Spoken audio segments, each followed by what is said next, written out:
Hi, welcome to Montana State of Minds with me, Montana. And this month for October, we are going to be reading not historical romance novels. We're going to take a little break, and we are going to be reading some spooky, scary novels from yesteryear. My approach, my love, I do enjoy horror genres. I can read anything. I can read the most disgusting, awful stuff. Watching it is different. I'm very particular with scary movies because seeing something visually is a lot different than reading it. And I know what you're saying, like, well, you can imagine even worse things that are in movies, but for some reason, seeing it sticks with me. And so I'm going to plug this podcast that is really helping me get through a lot of scary movies. It is called Too Scared Didn't Watch. Cannot recommend this podcast enough for spooky season, if not just in general. Even if you do enjoy horror movies and can watch them, still great to hear them be recapped. And they interview the directors and some of the actors in some of these movies. They recap foreign horror films, vintage horror films, your classics, The Shining, Carrie, all that stuff, indie ones you've never heard of. And they open me up to a ton of horror movies that I would be interested in seeing. And now I know, because I listened to them, when to close my eyes. Because that's my main thing, is it's not the jump scares that get me. I don't care about a jump scare. I'll be honest with you, it's usually the sexual violence that makes me very uncomfortable, or it's just really heavy gore just for gore's sake. This is the house that Vincent Price built. I want a camp scary story. I want a lot of dialogue. I want intricacies. I want a mystery. I want a Scooby-Doo solving. The Ring was a good example of solving a mystery kind of situation of horror. Saw, not so much. That just seems like gore porn to me. It's not very exciting for me. Honestly, I love some of my favorite horror movies are Rosemary's Baby, Blair Witch Project, Paranormal Activity is a good one. I also love your classics like Halloween and all that stuff. But some of my more favorite, again, horror movies are going to be your 70's B movies, your 70's camp horror novels, because this is exactly how Ghost Song is going to play out. Please, while I'm telling you this story, imagine it as a 70's made for TV special. We're going to have character actors. We're going to have transatlantic accents probably. We're going to have camp. Okay? We're going to have a lot of camp. This is not going to be something that's going to keep you up at night, but it's still going to be a good time. So again, recommend that podcast, My Horror Threshold.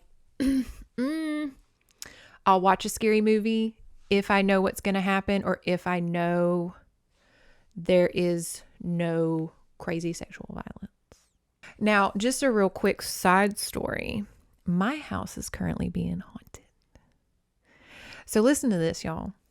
My stairwell, I covered in old family photos of grandparents, great-grandparents, yada, yada, yada. My whole stairwell was covered in them. But I don't know.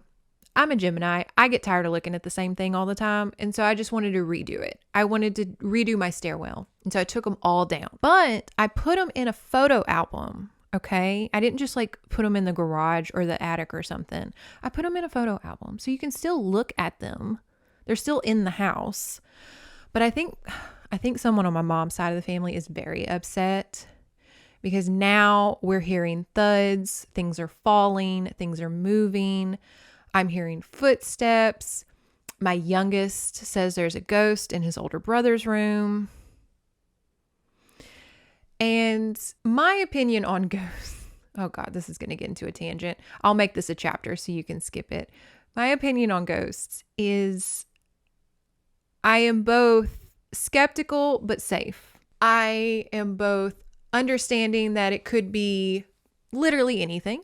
Ghost occurrences could be schizophrenia, could be something in the air, could be drugs, could be something our brain is doing to us ourselves. I understand that.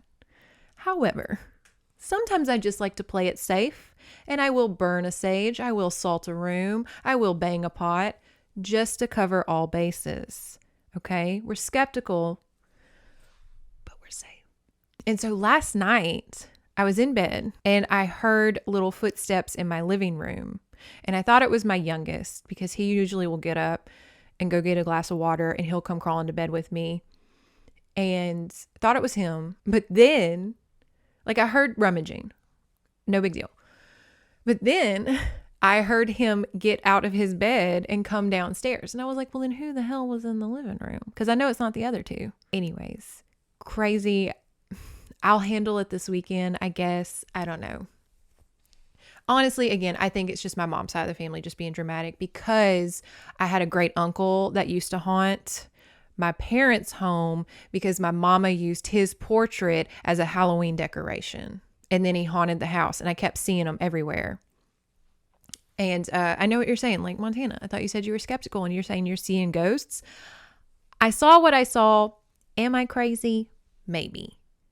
Was he there? Who knows? You know, my grandma thinks that my birthmark in the middle of my forehead is a third eye, and that's why I see ghosts. Who knows? Who knows? But I'm just saying, every time we mess with an antique or a photograph from my mom's side of the family, we get haunted. You know, God help me when my mom passes away. She's never going to leave me alone. Anyways, so I'm dealing with that. That is my October spooky story. I will keep y'all informed as to what's happening. But real quick, I am rewatching, for the anime fans who watch this channel, I am rewatching Inuyasha, and I adore Inuyasha. He is a Japanese dog demon spirit, and I was kind of like, wish I was haunted by a Japanese dog, a hot Japanese dog spirit guy. Wish. I'm so lonely. But anyways, I digress with my personal haunting issues. I will keep y'all updated on how that's going throughout these videos. But back to the story at hand. Why you're here. This cover. It is super cute. This girl, she's got long, luscious hair, and I can't help but wonder the hair care back then. It must have been dead ends out the wazoo. I guess they were trimming. And I guess they kept their hair up a lot more than we keep our hair down nowadays. Because, like, isn't that the thing of, like, back in the day, everybody kept their hair up really up until, like, what, the 70s? But she's kind of given, like, 70s Cher, a 70s Cher moment with this long black tresses, which throughout the book she keeps up. So I don't know why it's down on the cover. Again, these covers are not always based on what actually happens in the book. We have learned. And then up in this corner, we have what looks literally like my grandma in the 1960s. Big brunette beehive, big lash, ivory skin, red dress. Gorgeous. Gorgeous. If you're going to be haunted by a ghost, let it be this icon. I'd be asking her makeup tips. And then in the background, we have this mansion, if you will, haunted mansion. We love a haunted mansion. It's never like a haunted shack or a haunted apartment. It's always a haunted mansion, which if I was a ghost and I have to spend eternity somewhere, let it be a mansion. Now, Dorothy Daniels, this was actually a really hard photo to find because if you can imagine, Dorothy Daniels is a very common name and a lot of obituaries pop up. A lot of little Dorothys passed away. And also, even if you type author Dorothy Daniels, but I did find this one, and this one I'm 97% sure is her because it was followed with an article. And this is not lore. This is real. And I find it fascinating is that Dorothy Daniels for a long time was suspected to be a pen name for her husband because he was an author as well. I don't remember his name. It doesn't matter. But he was an author in his own right. And a lot of people suspected that he was trying to also write women-centered stories. And so he chose Dorothy Daniels. And then he was like, no, my wife's name is Dorothy and she helps me write these novels. And the interview was them saying that they were a team writing novels together. Like he would write a rough draft, she would edit it, he would write, she would do. They wrote these stories together. Dorothy Daniels, if she wrote this, if she teamed up with her husband to write it, if he wrote it, I don't know. If two people, I'm going to be honest, if two people wrote this novel, that's sad because this novel does not have the capacity. This novel does not feel like it was written by two writers. It barely feels like one wrote it. So for two people to admit that they wrote this book is not the flex I feel like it should be. But I know we love fictional made up author lore. So let's get into like what Dorothy Daniels, who she would be. Now, I can't help but be influenced by the information that I learned about the real woman.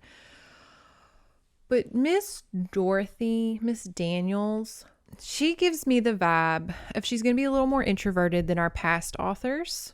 A little more introverted, and that's fine. That's fine. But I feel like if you get to know her, she's going to tell you everything. Honestly, okay, this is the picture I'm going to paint. You're at a funeral, okay? And your mama's like, oh, there's Miss Dorothy. She hasn't seen you since you were little because you've been off at like college or something. And she's like, oh my gosh, she hasn't seen you since you were little. Go say hi to her. And she's sitting by herself, you know, with her little pocketbook. And you're like, okay, whatever.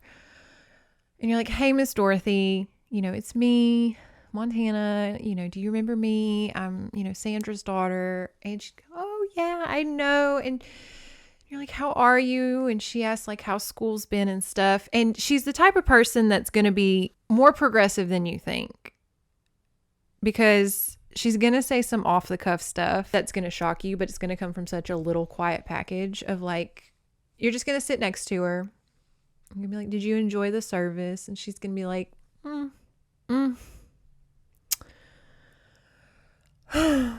Well, I just think it's ironic that they're going to sit up there and cry about their grandmama passing away as if they weren't fighting over quilts 2 days ago before the body was in the ground.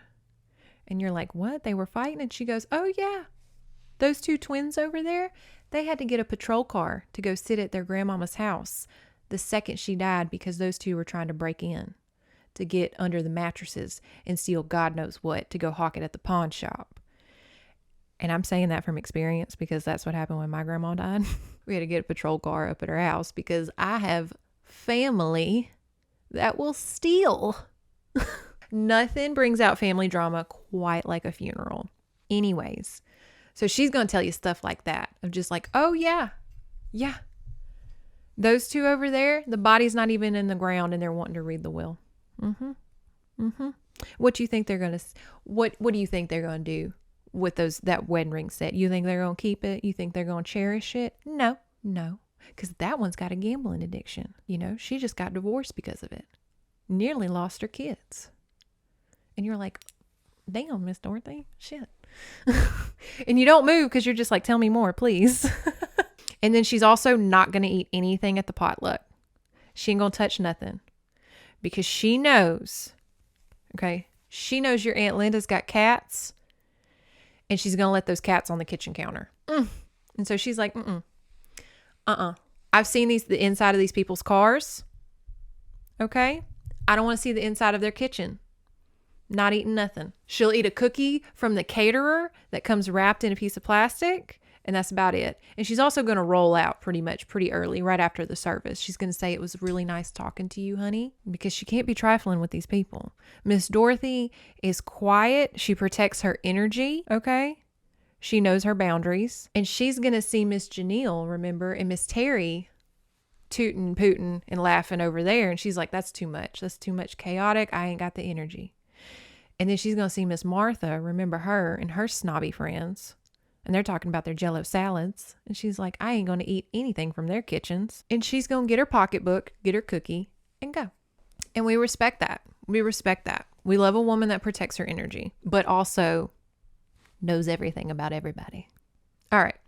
I've rambled enough, chit-chatted enough. There's a fly on my window that is driving me crazy. I'm going to go smack it, and then we're going to get started with the recap of Ghost Song by Dorothy Daniels.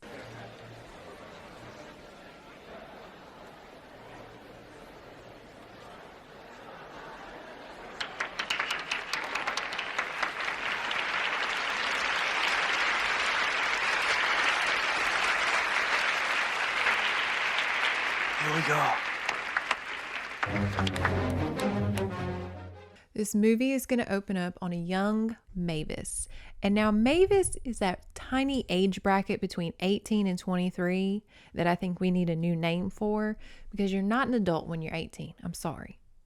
But you're also not a kid. You're like entry adult. 18 to 23 needs to be like entry adult. Frontal lobe development, you know. Anyways, she's of that age. Old enough to not need her parents, young enough to still, you know, be treated like a child. She is from an opera background family. Her mother sung opera. Her papa sung opera. And she herself was trained by her father to sing opera. However, she has never sang outside of just her family. But she comes from a heavy opera background. We open up on her having a dream. A mysterious woman is beckoning her into her mansion. Come here, child. Please, come sing for me in my mansion. Very Ursula Little Mermaid vibes. And Mavis walks, and she's wearing the outfit of Carmen. And Carmen is a very famous opera. And Carmen is a huge role, very, very difficult role to sing. And she's wearing the outfit. And this woman says, I would like for you to sing the role of Carmen for me. And Mavis says, oh, I possibly couldn't. That's not my key. That's not my range. She is a soprano, not a mezzo. She cannot sing that low. And the woman says, I'll help you, my child. Please let me hear you sing. And so she begins to sing in the dream. And oh, she hits all the keys. She sings beautifully. The woman is singing with her, helping her, lifting her, lowering her. Oh, she's singing it beautifully. She is Carmen. In the dream, the woman tells Mavis that she needs to audition for the role of Carmen at the Ernestine Hillary Theater. And Mavis points out that theater has been closed for 16 years since Ernestine Hillary was murdered. And the woman's like, it's about to reopen. They're going to be playing Carmen. You must audition. Mavis, again, she's arguing in a dream with this woman. It's weird. And she's like, I can't sing that. That theater's closed. I've never sang opera professionally in my life. And the ghostly woman, the phantom, is like, oh, I'll be with you, my child. Just go fucking audition. And then she wakes up from the dream.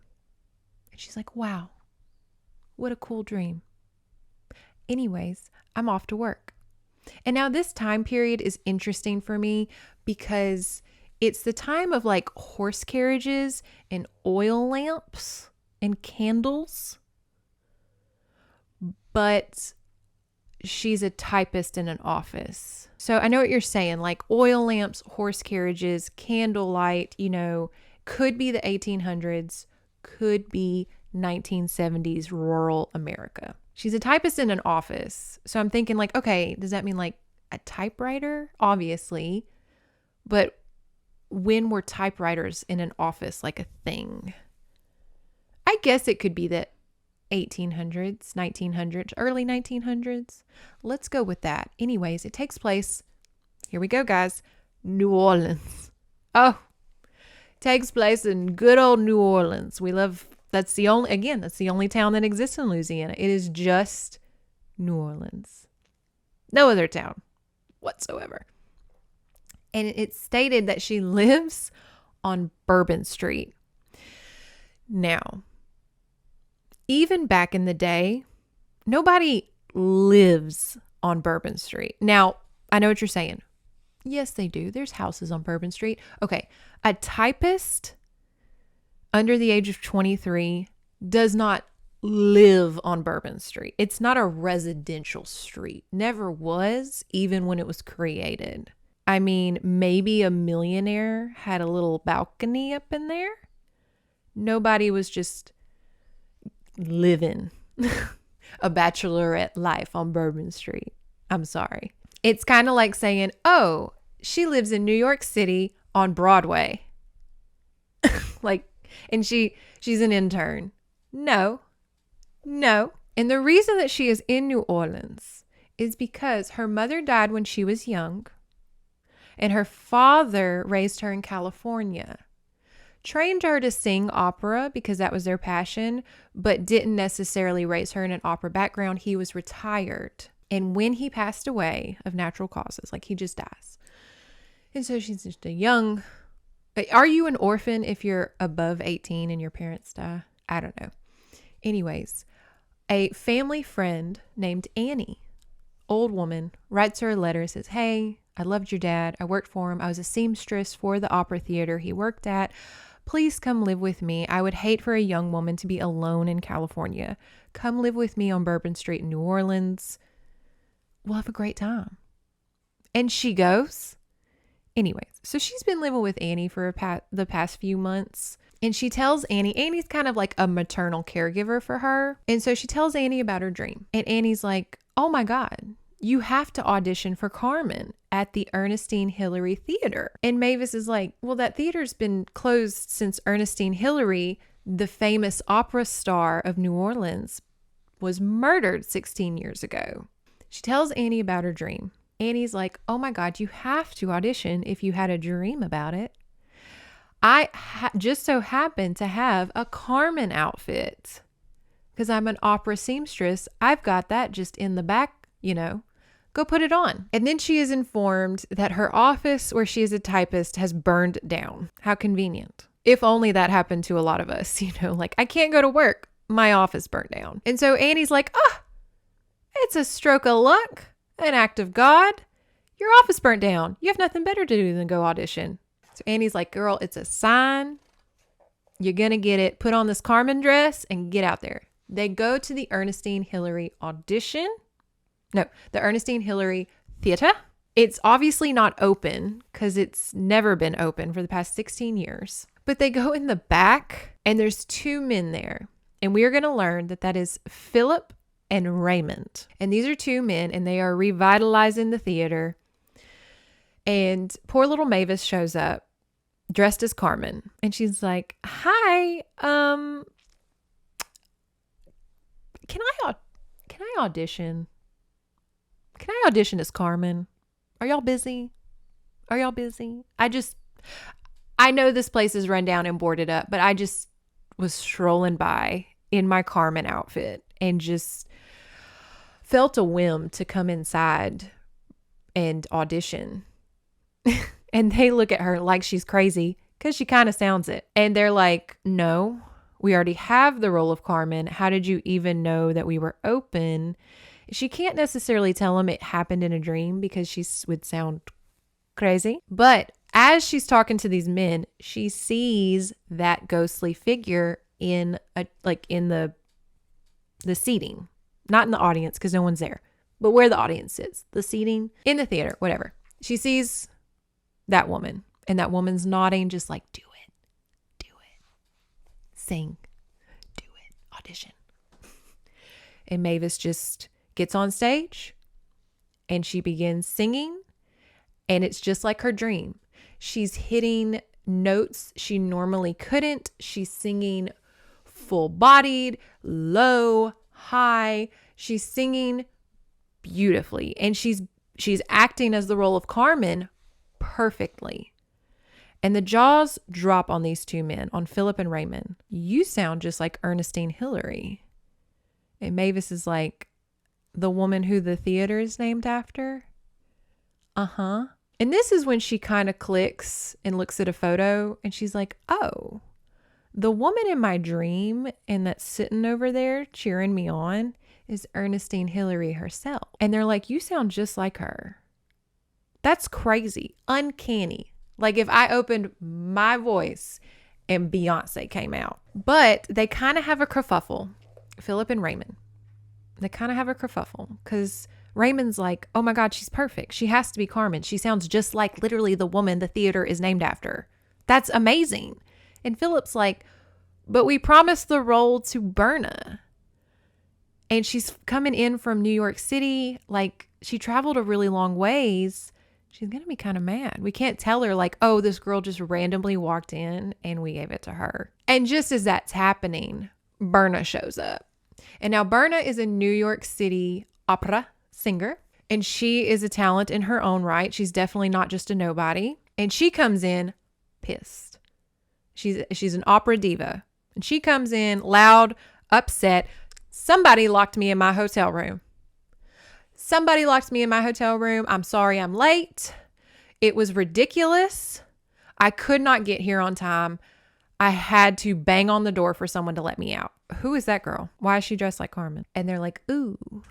So she showed up dressed as Carmen, sang it just like Ernestine Hillary. What do we do? And Berna's like, are you fucking kidding me? Are you kidding me? I just traveled from New York. Are you kidding me?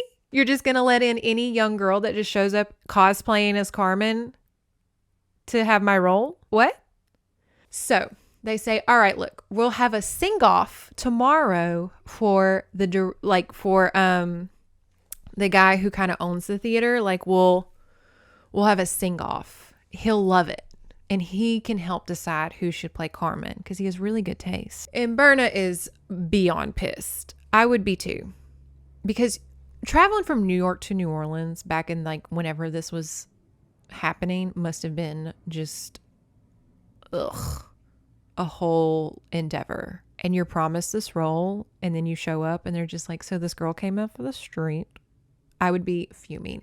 And Mavis is honestly very just like, you know what? Let her have it. She traveled so far. I can't even sing that role like I'm not supposed to. Maybe it was a stroke of luck that I sang it so well. Like, let her have it. I'll do a minor role. I've never sang in an opera.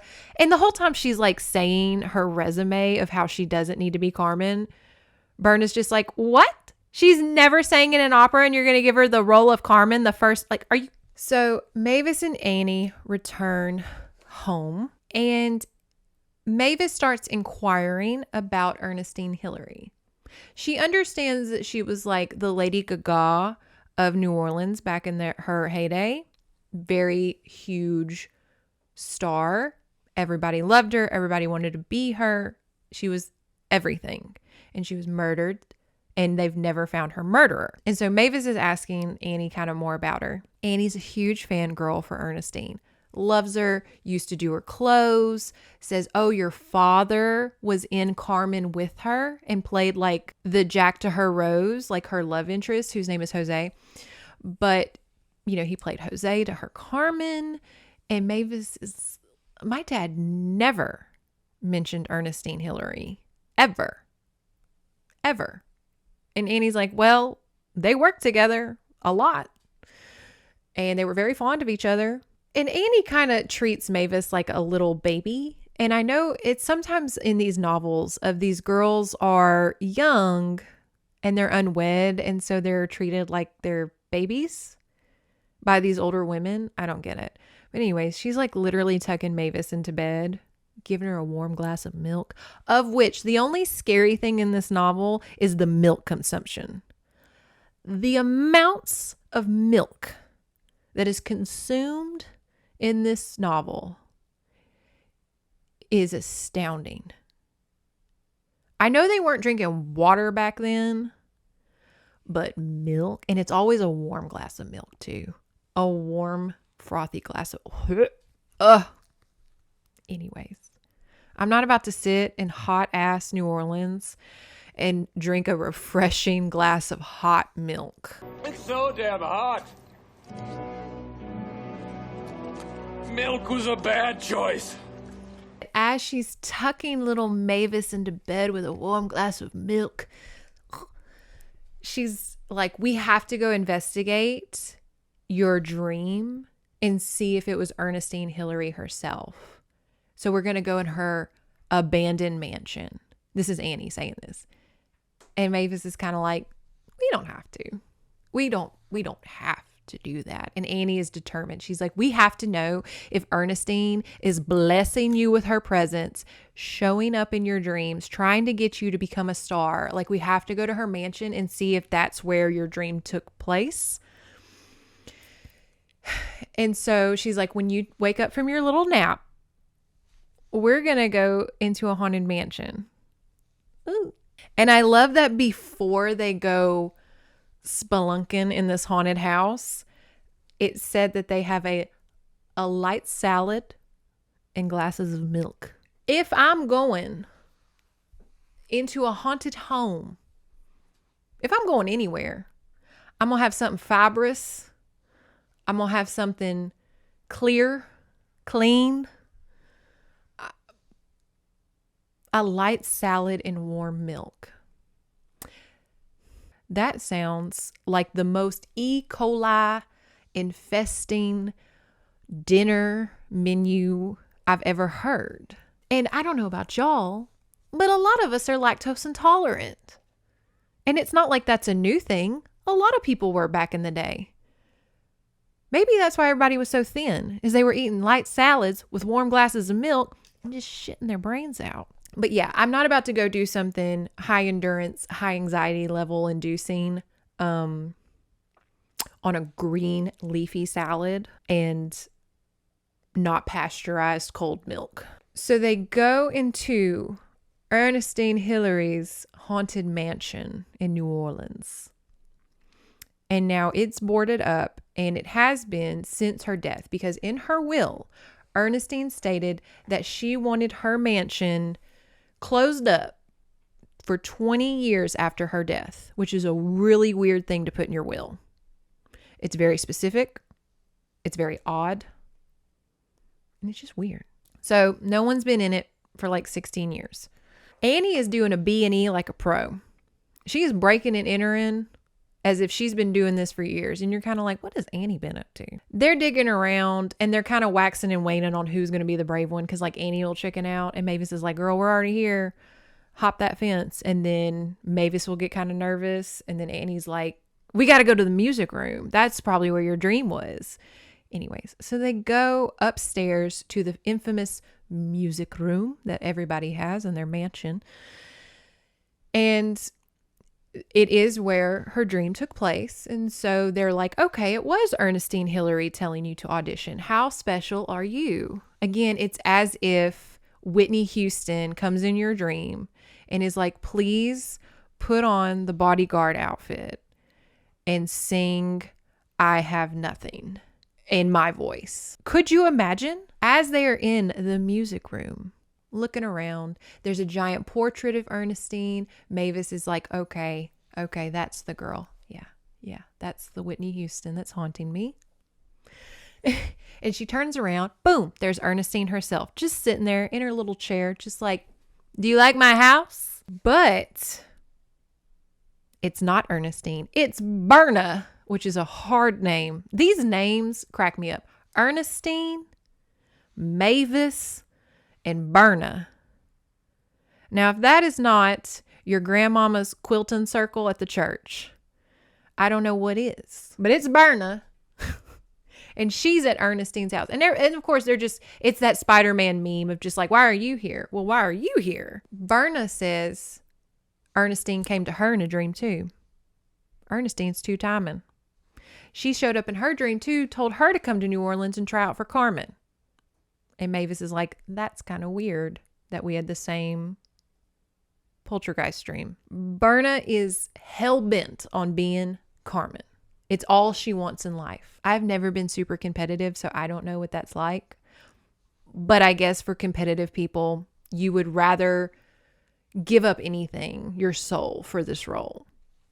And she's like, Ernestine chose me too. It's kind of that SNL skit with Kristen Wiig where she's like, I'm being haunted too. She haunted me first. You know, I traveled from New York to New Orleans because she haunted me. And Berna lunges at little Mavis, chokes her, trying to permanently damage her vocal cords. Because she's an opera star, but she's also that bitch. And she knows, go for the throat. This is an opera off. You got to damage the goods. And so she's choking little Mavis over the balcony. Like, I'm going to fucking hurt something. And of course, Annie's freaking out. Annie's like, oh my God, the vocal cords. Not asking how like Mavis is. She's just like, how's your throat? Anyways, Berna lets go. Mavis fights her off. They kind of just huff and puff and like in their little diva-ness. Annie's freaking out, probably trying to pour milk down her throat. Just like, you need warm milk. The next day, after all of this, they go to bed, wake up. It's the opera sing-off. And they meet up at the theater. Raymond and Philip are there. And so is Hippolyte. And that's his name. Again, the names in this novel. Hippolyte, he was a director for a bunch of operas that Ernestine was in. But when she died, he became a recluse. And Philip and Raymond are like, this is going to bring him out of his reclusion. He shows up. He's given like Big Daddy John Goodman vibes. He's a big guy, big Southern guy. Just like, oh, we have these beautiful Carmens and they're going to sing for me. I'm so lucky. Berna goes first. She bombs. It's as if supernaturally something is stopping her from singing. She's just choked. Bombs. She starts crying. Mavis sings. Ernestine Hillary's voice comes out.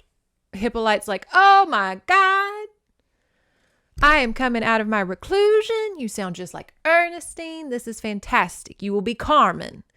And that's kind of wild that her first opera role is literally one of the biggest. Ernestine is, of course, in the audience. No one can see her but Mavis. And she's just like, you did great, kid. She's given stage mom. Ernestine is just being a little ghost stage mom, just in the back, like, smile, big sing right here. From the diaphragm. Hippolyte says that he will be the director. He is coming out of retirement. Someone singing like Ernestine Hillary is going to be the talk of the town. Everybody's just very excited. And the whole time, Mavis is kind of like, well, like she's excited, but everybody keeps telling her it's kind of Nepo baby-ish. She's only getting recognition because she sounds like Ernestine. Can you be a Nepo baby if it's a ghost helping you? It's a phantom Nepo baby moment of like, I'm so happy people are giving me recognition in the opera world, but it's not for my own talent. So everybody's getting ready for, like, they're rehearsing. Things are going well. Mavis sees Ernestine in the audience. What is it called? God, I am having a brain fart as to what the theater seats, whatever the hell those are called. She sees her out there. Throughout rehearsals, we meet a man called Claude Vaillant. And Claude is around-ish Mavis's age. He's a young buck. And his pappy knew her pappy because his daddy really loves opera. He's a big fanboy. He wasn't an opera singer himself, just really liked being in the crowd of opera. And obviously Claude and Mavis are hitting it off. They're flirting and all that stuff. And he thinks that he's asking her all these questions about her talent of like, oh my God, everybody says you sound like Ernestine. Who taught you? Who did this? How did you do the role of Carmen so well? You do it just like she did. And Mavis is like, I don't know. And Claude thinks that she's mysterious and demure, but she's really just stupid. And I mean that in like, she's not lacking intelligence. She's just lacking. She's very naive. Again, she's in like her 20s or at least 19. And she's acting as if she is just a bumbling little baby on the stage. Like she's just been so sheltered, I guess, her whole life. But anyways, she's just like, I don't know. I don't know. And he's like, wow, you're so mysterious and alluring. And I'm just sitting there going, no, she's just daft and dumb. But I guess to some men that can be seen as mysterious. As he leaves, Annie points out that Claude's dad is a paraplegic. And he was shot the night Ernestine was murdered on her property. And a lot of people conclude that the person who poisoned Ernestine shot him. And so that's another little tiff in this mystery of like, who shot Claude's dad and, put him in a wheelchair, and who killed Ernestine? Are they tied together, or was it just crazy chaos that night? Who knows? And here we have Annie kind of like explain that night, and I think it's just really important. She frowned. Not exactly, though he was accosted and shot on her property. The story was that whoever had poisoned her wine shot him. Adam Vaillant, who was one of Ernestine's suitors and a frequent visitor to her home, stated he heard footsteps behind him along the walk as he approached Ernestine's house. Before he could turn to see who it was, a shot rang out. He fell and lay there helpless until the next day when the servants came. Ernestine wanted no servants in the house overnight. They left at sundown and didn't return until the following day. It was then they found Adam, still lying helpless on the walk. In the house, they discovered the beautiful Ernestine, seated in a chair. The very chair you saw her in when you dreamed she summoned you into the house. She was dead, an empty wine glass on the floor beside her. She was accustomed to a sip on a glass of sherry when she returned from the theater before retiring. A double tragedy. Also, I love in the 70s, sherry was so popular. If you watch any 70s movie, they are sipping on a glass of sherry. And what is sherry? Isn't that a cooking wine? Where is sherry in the alcohol area? Isn't it a cooking wine? All I know is this October, we're going to bring sherry back. I want all of us to put on a little robe or a blanket, get a glass of cooking wine, a glass of sherry, and stare out the window mysteriously. I'm going to get a damn glass of sherry this October. We're going to, like, in October, we like to watch haunted movies, scary movies in the evenings. And I'm going to get me a glass of sherry and be mysterious. Yeah, I love the 70s. They loved sherry and a cigarette. Oh, isn't that a vibe? Sherry and a cigarette. So Mavis is struggling mentally, if you can imagine. She's struggling mentally with being the nepo baby of a ghost opera singer. Because although she is getting the attention and stardom that she craves and following her family's legacy, people just keep saying it's Ernestine. It gives me kind of like how Robert Irwin probably really hates hearing people talk about how amazing his dad is after the millionth time of, oh my God, you look just like your dad. Oh my God, you sound just like your dad. Oh my God, you're just like your dad. Please, if anybody meets Robert Irwin or any other, famous child of a actor or actress, they've probably heard that. Probably heard that before.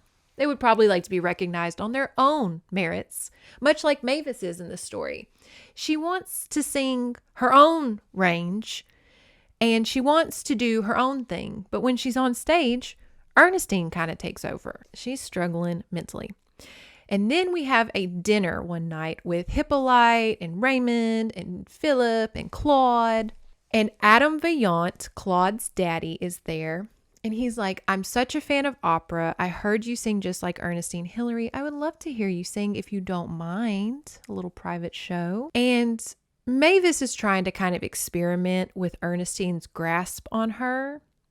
And so she's like, okay, I'm going to sing this other song that's in this other key and do it my way. And so she starts up on the piano and all of a sudden Carmen comes out and she sings a Carmen song. And the guys are like, wow, that was really great. But we thought you were going to sing, something else. And she's like, I was, but I guess I changed my mind. So apparently Ernestine's hold is not just in the theater. It is pretty much any time Mavis is asked to put on a show. Mavis decides to go take a break in the garden, as we all do when faced with a lot of anxiety and strife. We take a stroll through the garden. Claude follows her. He's like, hey, what happened, girl? I thought you were going to sing, that other song. What happened? And Mavis says, you're going to think I'm freaking crazy. Which is accurate. If someone told me they were being haunted by an opera star, I'd probably be like, have you been drinking warm milk? Anyways, and so she recounts everything to Claude. The dream, Ernestine showing up at the audition, Berna bombing in like a really weird way, Ernestine showing up at rehearsals. And Claude, he does listen to her. And he's like, I don't think you're crazy because you're so mysterious. But he sees that she's troubled by something. So even if he doesn't believe it's a supernatural occurrence, he's like, obviously your mental health is struggling with something and I want to help you. Cut to another night of rehearsals, and Mavis is kind of becoming a diva. She is fighting with Hippolyte over some things. And he's like, whoa, little girl. You do not have the repertoire to be talking to me like that. Watch your tone, or I will replace you, because Berna over here is chomping at the bit to take your role, and she's qualified. So do not think that you are not replaceable. And Mavis, she's a very timid, again, quiet little girl. And she's kind of even wondering like, oh, what is coming over me? I've never really felt this way before. And Hippolyte says the thing that we all know is coming of, you sound just like Ernestine. The only person who has ever talked to me this way was Ernestine. And so now the reader, we are wondering, is Ernestine leeching into Mavis's life to the point where she's kind of taking over all aspects of her life, not just performances? How much control is Mavis allowing Ernestine to have at this point? Is she just going to turn into Ernestine? Mavis is very upset. She goes home. Annie pours her a warm glass of milk. Must have had a cow in the back. Anyways. And she's telling her I fought with Hippolyte. I'm kind of being a diva. That's not like me. What was Ernestine like? Was she a bitch? I don't want to be haunted by a bitch. And Annie's like, oh my God, no. She was a diva, but she had every right to be. I mean, she was Ernestine Hillary, the Beyonce of our times. She was allowed to stand up for herself, and she was a kind person. She just didn't boast her generosity. For example, Philip's sister is in the hospital and is invalid. Ernestine paid that bill, funded her hospital stays and all of her treatments without ever once telling anybody about it. She was such a good person. She just, she was an opera star. What do you want? She was a Miss Piggy, okay? She knew what she wanted. She was a star. What do you want them to be? Oh, I don't deserve to be me. No. You can be a good person and still be assertive and confident in your life. Those do not negate one another. You're not a mean person for standing up for what you want. You're not a Karen for calmly and respectfully saying, I want to do it this way. Okay? And I know a lot of people, this is a side tangent, I know a lot of people struggle with that. My husband especially, because he was taught his whole life that if you disagree with somebody, you're being rude, you're being mean. And so his whole life, he's just agreed with everything, even though he doesn't necessarily personally feel that way. Me, complete opposite. I will disagree. I don't give a shit. And so through our relationship, we're having to teach each other push and pulls of things. And I have been teaching him, you are not a bad person for going, I don't agree with that. I don't think that at all. You're not a bad person. And that's young Mavis right here. She's kind of Ernestine's not a bad woman for disagreeing with the male director telling her things and treating her stupid because she's a woman. She's a talent. She's a brain. She knows the theater. She knows what she's doing. She's not going to get walked all over just because she's young little Mavis. She has the power of Ernestine Hillary. So she's accepting what she calls her Cinderella moment, and that Ernestine is her fairy godmother. She's got the role, she's got the voice, she's got the boyfriend. Ernestine is her little guardian. She goes to a private dinner with Claude, and she's very confident. She's like, I'm fucking killing it. I'm going to crush the role of Carmen. This is great. I'm so happy for me. I'm so happy for me. My papa would be so proud of me. I'm so lucky that Ernestine is haunting me. And Claude, it's kind of giving Barbie movie or Poor Things of, he kind of says that he likes it better when she was, he doesn't say this verbatim, but how we're going to read it, he's like, ew, you're all confident now. I liked it better when you had a low self-esteem. You were kinder, sweeter. Again, a lot of men want infantile women. Not everybody, I'm just saying. A lot of men like a little infantile little baby, little sexy baby. And now that Mavis is no longer mysterious and demure, and she's confident, and she's like, I'm going to fucking crush it. He's like, ew, I don't like this diva attitude. And again, it's always a diva attitude. It's always a diva attitude. Fine, be a diva. I don't give a shit. And he's worried about her. He's worried about her because she has confidence.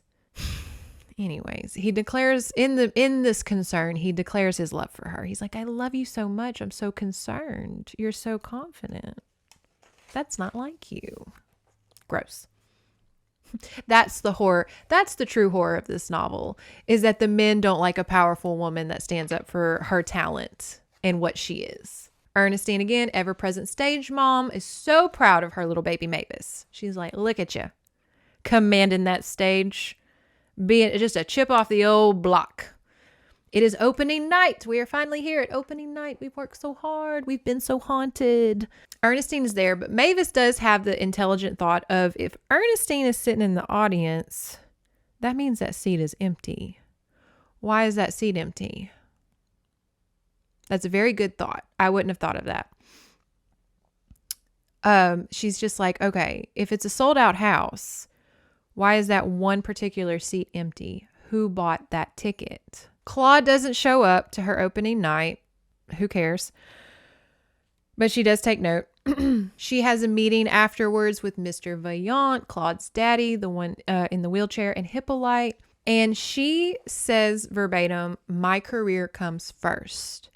And that scares her a little bit because Mavis herself would never say that. She's like, whoa, did that just come out of my mouth? I'd never felt that way. Like, my father put family first. That's how he raised me. His family is before, fame. My father gave up his opera career to raise me as a single father. I would never say that. Whoa, whoa, whoa, whoa, whoa. Pump the brakes, pump the brakes. My career comes first. Ooh. And then, of course, Mr. Vaillant and Hippolyte are just like, she sounds just like Ernestine. Here we go. Another one. She goes home, talks to Annie, tells her troubles. Annie's kind of her confidant. I wrote down, because it bothered me, Annie pours her another glass of milk. I'm sorry. It's just so much milk consumption in this book. It's so much warm, unpasteurized milk. So Annie gives her another. To this point, I thought something was in the milk. I was like, this is too much detail about the milk. Is something in this milk? Is this milk poisoned? It's not, but I thought so. She just drinks a shit ton of milk, y'all. Sipping on her milk, Annie puts her to bed, puts a grown woman to bed with a warm glass of milk. And Ernestine shows up in a dream. And now Ernestine doesn't get a lot of dialogue in this novel, so I would like to read the few pages of dialogue, because Ernestine, surprisingly, has a lot to say. She's not a mysterious ghost. If an opera star is to haunt you, do know you're going to get a convo. You're going to get a one-on-one. They love a meet and greet, even in the afterlife. And so for a specter, very chatty. Because, you're expecting a ghost to just be like, ooh, good job. Find out who killed me. Goodbye. But Ernestine's like, hey girl, so we got to do this. Anyways, let me read you that conversation. Again, I thought something was in the milk because she has dreams of Ernestine when she drinks the milk, but it's not. She just really loves a dairy product. I was proud of you tonight, Mavis. Thank you. I couldn't have done any better. Is it your voice that comes from my throat? Hardly. It's yours, but I'm helping you. Ordinarily, I couldn't sing that role. The circumstances aren't ordinary, my dear. Why did you select me to sing for you? I was waiting for you to grow up. I knew your father would recognize you for the talent you were, and I could afford to be patient. But I want to sing in my voice. I want roles suitable for me. In time, my dear, you will. But now, do as I wish. Why should I? It's my way of repaying your father. Were you indebted to him? Greatly. He never spoke of you. Did he ever speak of his good deeds? No. He was without ill temperament, you know. So I've heard. I wish I had inherited that quality. How do you know? Sequestered in this tiny room? You belong in a beautiful mansion with mirrored walls and magnificent surroundings. Are you describing your home? I am. That's why I'm here. Please accept the offer Adam made to you. Poor Adam. He was so active, and to have suffered such a terrible fate. It hasn't affected his graciousness.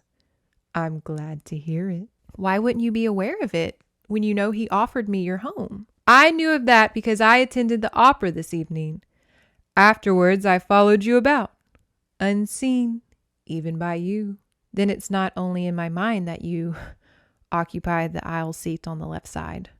I'm there. I must be in case you get stage fright. I don't think I'll ever get stage fright singing in your voice. It's as if you take over my mind and I'm completely self-assured. I'm not so sure I like it. Believe me, my dear, it's far more preferable to the panic of forgetting your lines or flattening. Miss Hillary, Ernestine, please, I feel like a guardian to you. I hope you don't resent it. Oh, no. Then be an obedient girl and accept the offer Adam made. Move into my house. I want it to ring once again with laughter and song. Go there. I'm not sure I want to. You'll be safe. How can you be so sure? You're frightened of Berna? She'll not harm you. She was desperate wanting to play Carmen so badly. Then you know.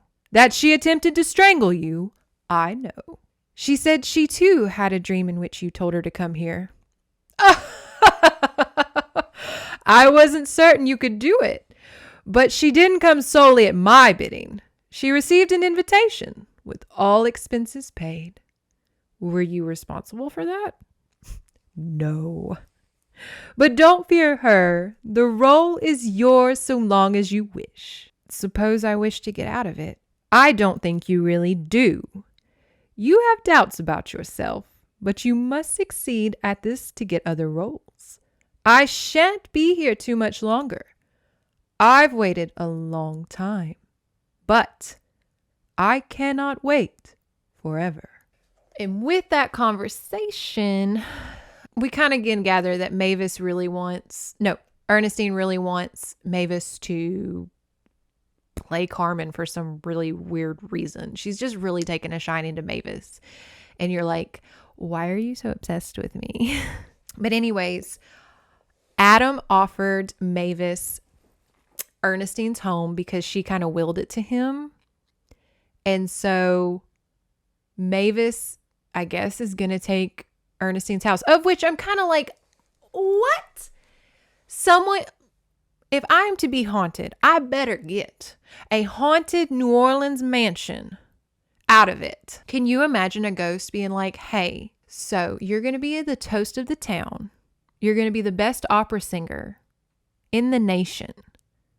You're going to get my home in New Orleans, my mansion, if you kind of let me possess you during showtime, you know. And I would be like, sign me up. I'm haunted by a ghost that just keeps tip-tapping throughout the house. Please, do you have a home? I would be haunted if free real estate was involved. Absolutely. Annie makes Mavis all her clothes. And she makes Mavis this red dress. And it's the same red dress that Ernestine was buried in, which is a weird thing for a fan to do. And like, I know you're a big fangirl, Annie. You've got big fangirl energy. Like, she is a theater girly. Big fan energy. But imagine if you're being haunted by Selena and someone's like, okay, so I made you Selena's Grammy dress. I would be both excited and kind of squicked out. Like, ooh, I don't know if I want to wear it. It just seems odd. Just seems weird. Annie says that she will go to the ticket booth and see who bought that seat ticket. Which, can you do that? I don't think you can do that. I guess back in the day you could. But Annie's like, girl, I'm on it. We're going to figure out what's the deal with that empty seat. Because Annie states that when she's behind the curtains in the theater, she just sees an empty seat. She doesn't see Ernestine, but also no one's sitting there. It's the only empty seat in the house. So she's, of course, also perplexed as to like, who bought the seat and isn't sitting in it? Now, this is what drives me crazy. Mavis has everything. She has a seamstress that makes her clothes, gorgeous dresses. She has a haunted mansion just given to her. She's the toast of the town, playing the lead role in Carmen. The most famous singer is haunting her throat. That sounds terrible, but it's true. She has everything. All the milk she can drink. And she just wants a man. She wants stupid Claude. And isn't that like us? Isn't that like us? We can have so much, but we always want that one thing. We always want that one thing that we can't have. We could have everything, you know? And if she had Claude, she'd want the house. It's always something. It's always something. We're just never satisfied. Anyways, she wants a man. Out of all this, she wants a man. It's a night of a performance. And in this particular performance, something comes over Mavis and she forces Berna into a spot where Mavis is supposed to be. She kind of like switches positions with her and a sandbag falls. Nearly kills Berna. Hits her but doesn't kill her. Darn. And everybody's like, whoa, whoa, whoa, whoa. And so they, intermission. People are running backstage to figure out what the hell happened. A lot of drama, a lot of chaos is happening. Philip, remember Philip and Raymond? Philip is fussing over Berna in a way that everybody's kind of like, there's something more here. This is more than just like a theater guy and like a cast member. He's really fussing over her. And Berna's frazzled, of course. And then Philip turns to Mavis and he's like, you did this. You're tired of Berna coming after you, breathing on your neck with her talent, and you cut a sandbag and tried to kill her because only you were supposed to be in that spot. Why would you switch spots with her if you knew the sandbag was going to fall? Which is true, because that does look suspicious that she moved Berna into the spot that she's supposed to be in. I don't know. It does seem suspicious. But then Mavis, of course, is like, why would I cut the sandbag? I'm on stage. A lot is going on. Hippolyte's just like, sandbags fall. This is an old theater. It was probably just a rotted rope in an accident. I don't think Mavis tried to kill Berna. And it was just weird. And it just was weird. And no one's really paying attention. Like, people are like, why did you switch spots? And Mavis is like, I don't know. I'm so mysterious and demure. I don't know why I switched spots with her. Because she truly just doesn't know. She can't tell people that Ernestine is haunting her because they're going to think she's crazy. Of which, is she? Is any of this real? Mavis, though, is a girl's girl, and she allows Berna to have her moment, which is very sweet. They kind of have a nice little moment of Mavis puts Berna, on stage. All the crowd, she takes a bow. Everybody's throwing flowers at her. Berna is so freaking happy to have the flowers thrown at her, to be the center of the stage, the center of attention. The limelight is on her. Mavis is more than happy to let her have that because she knows that's what Berna wants. She almost got killed. Let the woman get her flowers. But stage mom Ernestine is out in that audience, pissed, glaring at Mavis. Because Mavis, like, you know, she's clapping. Yay, Berna. Good job. Looks over at Ernestine. Ernestine's like, that's not how we play this game in the opera. You do not support other cast members who are vying for your role. Okay? This isn't RuPaul's best friend race. This is not Ernestine Hillary's best friends race. Okay? No. No. That is not very diva of you. She ain't no diva. There's an after party at Mavis's mansion. Mavis asks Adam about Claude. Hey, where's your son been? Has he said anything about me? And Claude says that he came home from that dinner where they fought and he just felt terrible and said Mavis really needs to focus on her career. She doesn't need to be worried about me. I'm just going to go like do work stuff and just let Mavis enjoy her rise to stardom. Which is correct. But of course, Mavis is like, so he said something about me? He talked about me? Now, back in the day, for entertainment, they would have like little acts at someone's house. You know, like little theater acts. And kind of like putting a movie on in the background. You would just have like a little theater trope doing skits in the corners. Again, when did this book take place? So they're doing a little skit. Mavis is watching with Adam. They're having a good time. Berna is out with Philip. You know, Hippolyte somewhere. Everybody's just vibing. We hear a scream. A scream is scrumped. Ah! That was a terrible scream. Oh my God! No! Murder! And a young couple comes in and they're like, oh my God, there's a dead body outside. Ew. And everybody runs outside and Berna is huddled over the dead body of Philip and is very, very distraught. She's had a rough night. She was almost killed and now her boyfriend's been killed. Fell off a balcony. Was he pushed? Was he scared? Was he drunk? Let's find out. Berna says that she overheard, Philip was supposed to go get them drinks. And she overheard Philip say, and I quote, oh my God, no, not you. And I'm sure he said it just like that. But he said that, toppled over the balcony, fell, obviously not alive anymore. Hippolyte tries to get Berna to confess that she did it, which is wild. He's just like, you're the only one that was with him. So obviously you murdered him, Berna. And of course, Berna's very distraught. Just like, I've kind of had a rough night. I have a bruised shoulder. I'm down here. How could I push my boyfriend off the balcony and then run down here and huddle over his body? Wouldn't people kind of see me? But anyways, everybody's kind of interrogating Berna and trying to get the party back on track. And they're like, just confess you murdered him so we can go back.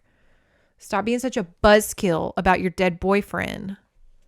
But in the intense interrogation of the party on Berna, she does confess that Philip cut the sandbag rope. I know what you're saying. Why was he trying to kill Berna? What? Why did he accuse Mavis if he did it? Because he, I guess, was trying to hurt Mavis and he saw the rope and instead hurt his lover. And I guess that's why he was so pissed, because he was like, it was supposed to be you under that sandbag, not her. Berna, through the stress that she is feeling, accuses Mavis of being Ernestine. She's like, I know you're Ernestine, and I know you killed Philip. So if people weren't thinking she sounded a little crazy before, she sounds a little crazy now. because she's kind of sitting there huddled over her dead boyfriend, just like, yes, he tried to kill Mavis, but Mavis is Ernestine Hillary. She's trying to kill me. And everybody's like, okay, Berna, let's put the brandy away. Like, good God. This party is both probably really entertaining and really chaotic.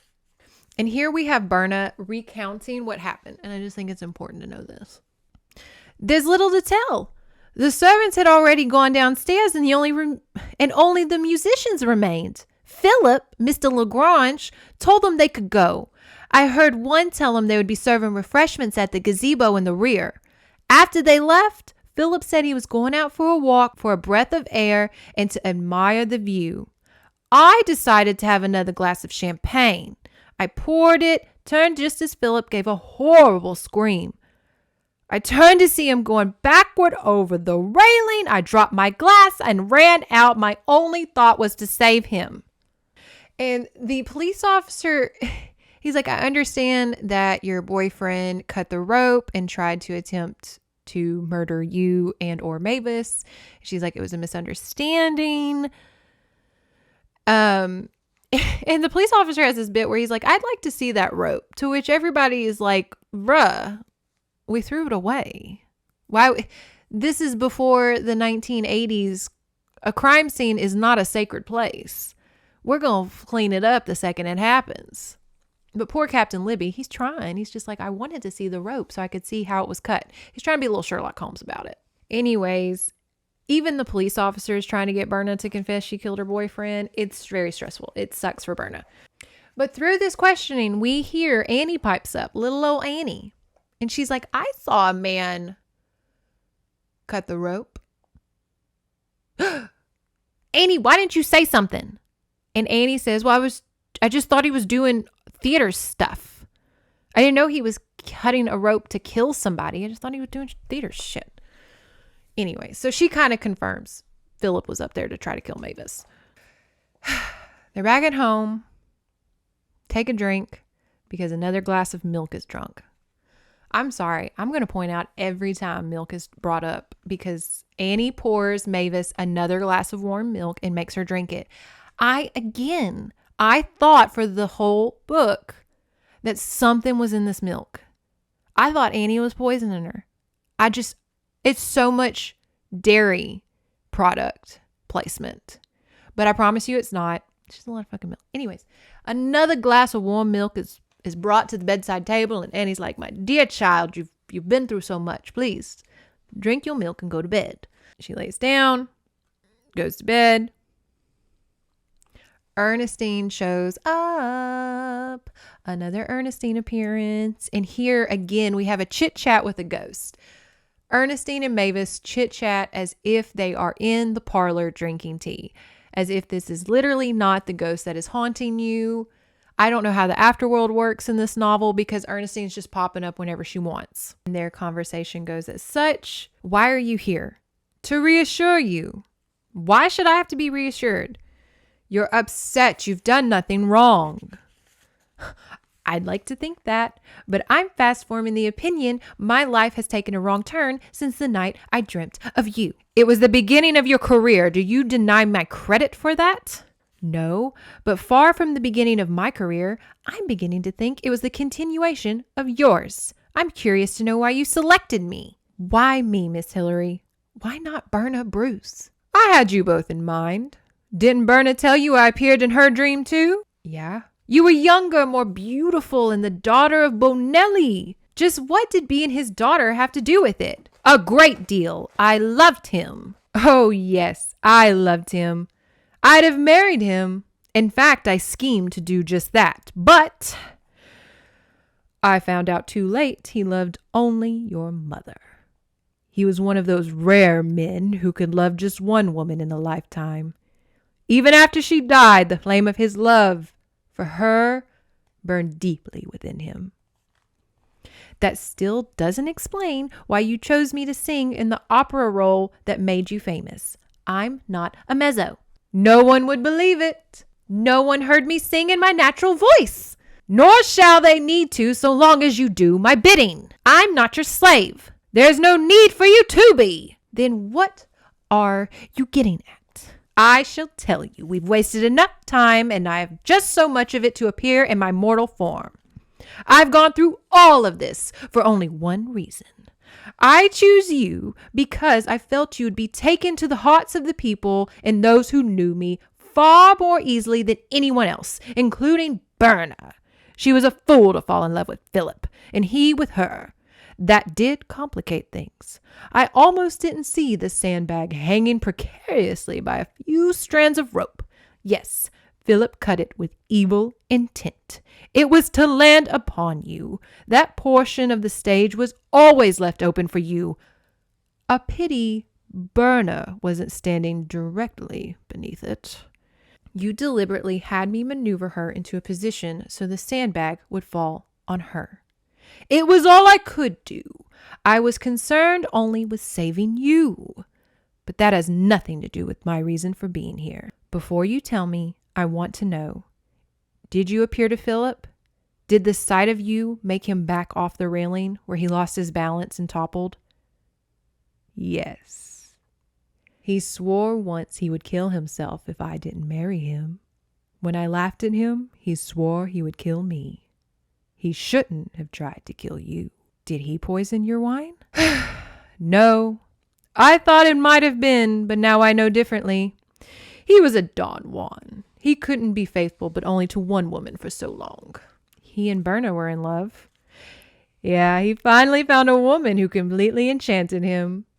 Too bad. Don't you feel the slightest remorse for what you've done? I did nothing, my dear. I'm a spirit of the netherworld. To me, you're very real.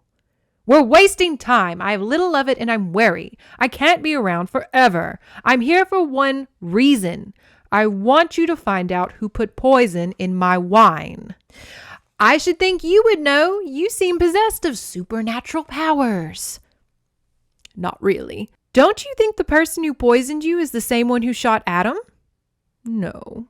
How can you be so certain? Because I shot him. He spurned me as I spurned Philip, so I shot him. Does he know? No. He didn't know I was on the grounds. I sent for him and hid behind the heavy shrubbery. When he appeared, I shot him. I'd meant to kill him, but my bullet only paralyzed him. He never dreamed I would do anything so rash. Well, perhaps he did. I supposed I had been found out if I hadn't gone into the house then and poured myself wine. I took only a sip. The stain is still on the rug downstairs. I know.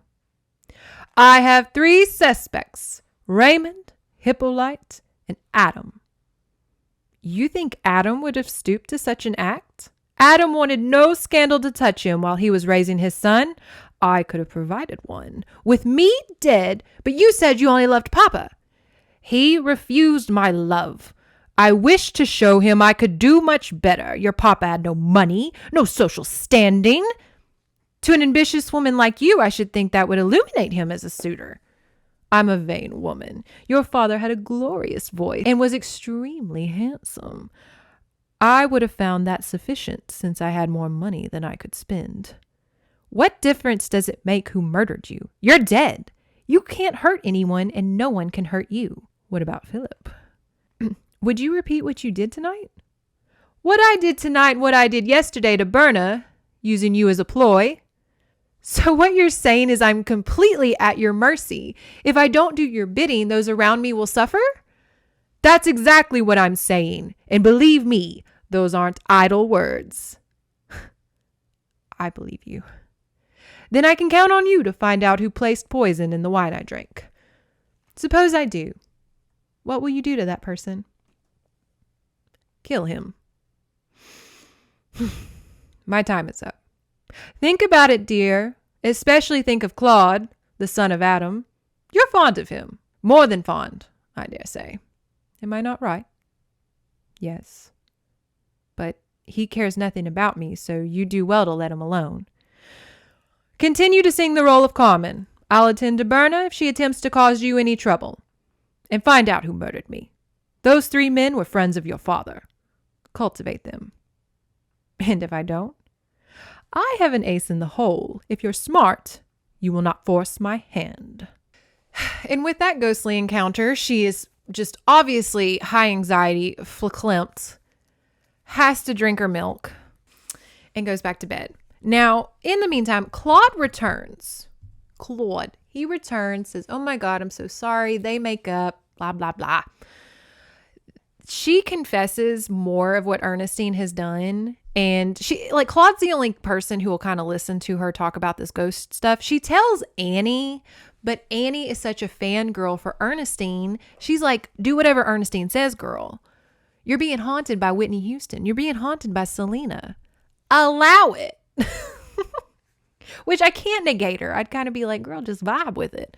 But when people are being murdered, kind of makes things a little hairy. So Claude and Mavis make a plan. They're going to figure out who murdered Ernestine so that Ernestine will fuck off. But Claude also kind of mentions to himself, like the reader knows this, but not Mavis, that he also has like a second plan. He's going to do a plan within a plan. We go to Philip's funeral. Raymond is not there, which is weird because Raymond and Philip were so tight. I thought they were a gay couple. I thought they were a gay couple until Philip was with Berna, which I know what you're saying, like bisexuality, but he was obviously very into Berna.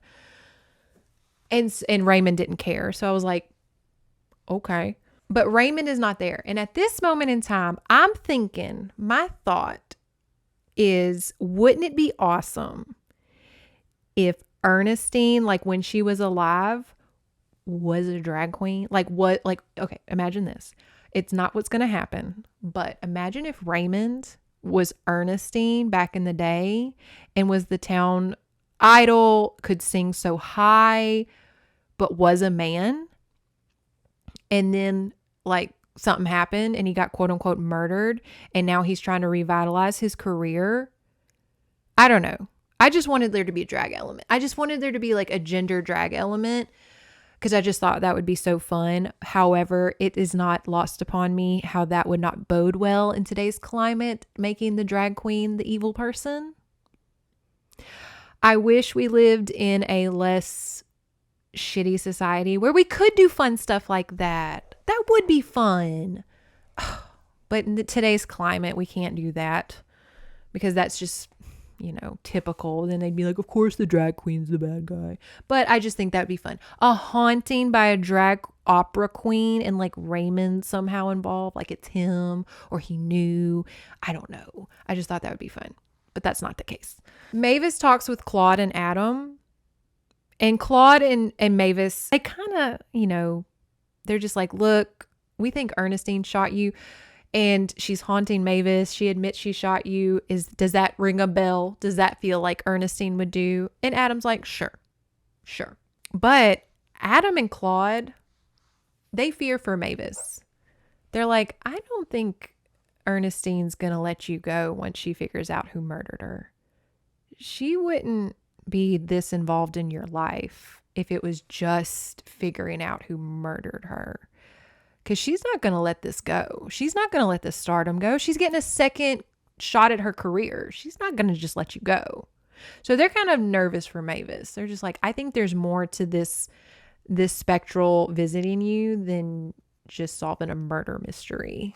Adam admits that he did not poison Ernestine because I guess he was shot at the same time. He was laying on the ground shot. How could he have done it? Anyways. And so that leaves Hippolyte and Raymond. And now they're suspects, not only because Ernestine named them, but so remember Hippolyte, when he went into reclusion when Ernestine died. And it is only through Mavis revitalizing Ernestine's voice that he has come back to the theater. And then Raymond was entrusted the theater. So Adam got Ernestine's home in the will, and Raymond got the theater. And he was super quiet. No one had heard from him for 16 years. And it's just kind of crazy that all of a sudden this is popping off 16 years later. And in the meantime, Annie has enlisted the help of Mrs. Dalton. And now Mrs. Dalton is one of Annie's little seamstress friends because Annie is just churning out look after look after look. She's pulling a Tina Knowles. She's going to make all of Mavis's amazing outfits. But she needs a little help because Mavis has apparently a ton of appearances. And so she pulls the help of Mrs. Dalton. And Mrs. Dalton is just a little old lady. She don't talk. She don't have much to do. But it's significant that Mrs. Dalton and Annie are making Mavis's clothes. Mavis goes to see Berna to check on her. Berna is drunk. She has been steadily drinking brandy since Philip's death. She's not handling it well. I don't think you would. She's going through a lot. Okay. She came from New York, was promised a job, like the lead role in a very high opera town. If you can make it New Orleans, you can make it anywhere. She promised this role. There's a little young girl who's haunted by Ernestine Hillary, and she was haunted too. Ernestine picked to choose her. She wanted to be fully haunted. Pick me, choose me, haunt me. Still, everybody keeps picking Mavis. And then Berna falls in love with Philip. Philip dies, flips over a balcony. Everybody accuses her of murdering her boyfriend. Okay? It's a lot. These side characters, I know in like these novels, like I talked about in my last one, Mexican Fire, the role of Erasmo is the one you want. You want the role of Berna. Berna's got a lot of layers here. She's got a lot of layers. I would love to play Berna. Because sometimes those BSAs are the better roles than the lead roles. I know everybody wants to be a Meryl Streep. But sometimes those BSAs, they're what makes the movie. And through Berna's drunken stupor, she is very open and honest about her strong desire to be Carmen. She's like, girl, I will do anything to be Carmen. I will do anything. And Mavis is like, okay. Take care of yourself, girl. I will see you at rehearsals. And she goes home to Annie, and Annie is asking a lot of questions. Annie asks a lot of questions for being just a fangirl, because she's like, well, what did Berna say? What did Ernestine? Has Ernestine visited you? What did she say? What did Adam say? What do you think? Who do you think murdered? And so you're kind of like, Annie, why are you asking so many questions? Annie's got a gun. No, she doesn't. But it's just, why are you asking so many? Why are you so inquisitive all of a sudden? Says the reason she's asking a lot of questions is just because she wants Mavis to succeed as an opera star because it gives Annie life. She literally says, and I quote, "Thank you for letting me serve you." Because serving Mavis and being Mavis's little maid and seamstress and caretaker, her little assistant, gives her life. She loves the theater so much, and she was so lost without that hustle and bustle of the theater. It's such an addiction. We all know a theater kid that's just addicted to that. She's so addicted to that lifestyle that she's like, oh, like being the assistant to the young Lady Gaga of the next generation is just it's breathing life into me. It's intoxicating. Thank you for letting me serve you. Thank you for letting me make your looks. I only ask because I just want to secure your role in this like town and society. She doesn't want to lose the vibe. Raymond shows up to talk to Mavis, and they have lemonade and cakes, which I'm so glad there's a new beverage, because sherry and milk has been the only thing these people have been drinking, and it's been making me the whole book. But we introduced lemonade, thank God. And he talks to Mavis about Ernestine, and he's like, you don't understand the level of fame Ernestine had. Men would kiss the sidewalk in front of her gate because she walked through it. To which I say, much like I said in our other New Orleans novel, please there's anything, if there is any PSA to be said in this YouTube channel, please keep your arms, lips, and feet clothed and inside of your body at all times when in New Orleans. Don't touch anything. And I know what you're saying. Montana, they power wash it every morning. There is some levels of water and bleach you just can't clean. Please do not kiss the sidewalk in New Orleans. Don't run barefoot. Don't do anything. Keep your arms and legs inside your vehicle at all times. Okay? Of which I know we read our New Orleans novel, Louisiana Caress, and this takes place in New Orleans about the same time, probably, maybe a little later. But if there's one person who could solve this murder, say it with me. La Lucan would be on it. Could you imagine?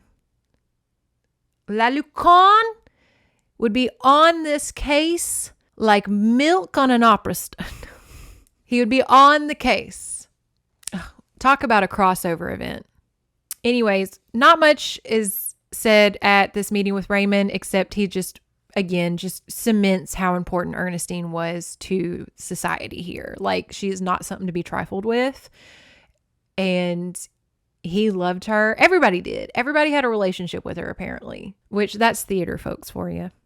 She has a dinner with Hippolyte, and she's trying to cross-examine him, and he calls her out, and he's like, little girl, if the cops can't figure out who murdered her, what makes you think you can? Don't come for me. Don't come for me. And Hippolyte explains that Ernestine and him had a thing, and he's like, it wasn't anything crazy, like we weren't going to get married, we were just having a good time, as theater people do. But the way she broke up with Hippolyte is she was like, come pick me up at this ball. And he's like, okay. And he said, I went to go pick her up, and she's in the arms of Raymond. And that was her style. She was just a mess, okay? She was a mess. Mavis decides after this dinner, she will leave Carmen. The only way she can kind of break free of Ernestine's grip is if she leaves the production. And as she is deciding to leave Carmen, Claude shows up. And he's like, hey, I went and talked to the ticket guy. And she's like, Annie already talked to him. And he's like, I know, but Annie did a shitty job. Because Annie didn't find out anything except the fact that some old lady went and bought the tickets. What are we supposed to do with that? There's a ton of old ladies in this town. So he went and interrogated the ticket guy more. And we find out, okay, so the ticket guy's name is Bonner. How do you say that? Mr. Boner? Mr. Bonner? Mr. Bonner? Mr. Bonner, right? 2 N's, Bonner. It's not Mr. Bonner. Bonner. Bonner? Is that how you say it? Bonner? Again, I grew up in a place where it's very, Aaron. So it's hard for me sometimes to say names how, like, probably Midwestern Americans would say it. But Bonner, right? I would say Bonner. We're going to say Bonner. So Mr. Bonner was the ticket guy. And he kind of tells Claude a little more details. He's like, look, this little old lady was buying all that tickets for that one seat. And he's like, and I thought it was kind of crazy. And he says, it looked like she was wearing a wig and heavy makeup and had a cane. And Mr. Bonner was so intrigued as to why this little old lady was buying all this one seat, like the whole year's worth of that one seat. He's like, I followed her, but she was so slow and old, I got bored and I stopped following her. Which was like, okay, thank you for that tidbit of information. Mavis thinks that it's Ernestine. That Ernestine is putting on little old lady drag. The ghost. The ghost is putting on little old lady drag. She's going to the CVS and getting the theater makeup in a Party City wig. And dressing as a little old lady to buy the ticket. And of course, Claude's like, that's a real good hunch, honey. I love that hunch. But let's try to find the wig and makeup maybe in the theater. Maybe we'll find out who the old lady was. We love the energy. But let's keep looking. Mavis goes home. She sees Mrs. Dalton leaving. and she notices Mrs. Dalton walks really slow and is really old and could possibly to a man look like a wig and a lot of makeup. She's like, was it Miss Dalton? Why would Miss Dalton buy all them tickets? And Miss Dalton's just shuffling away. And Mavis goes into the sewing room to find Annie, and she finds 2 dress frames. One for Mavis, one for Ernestine. And Annie explains it as, I was making you some dresses, and I wanted to make me some dresses too. So I used Ernestine's old frame to make me dresses. Okay. I don't know. It just seemed weird. But it's a throwaway moment, so we don't really expand upon it. It just was weird to me. Remember, Mavis is wanting to leave Carmen. And so she's kind of doing her last performance to herself. She hasn't really told anybody yet. But Ernestine knows. Ernestine can see what she's playing at. Ernestine gets her revenge. Ernestine takes over Berna. And Berna pushes Mavis aside, hurts her, and she's escorted off stage. Berna takes over mid-production the role of Carmen. I'm sure to be in that audience, you're like, what is happening? Is this in the play? Is this supposed to happen? What is going on?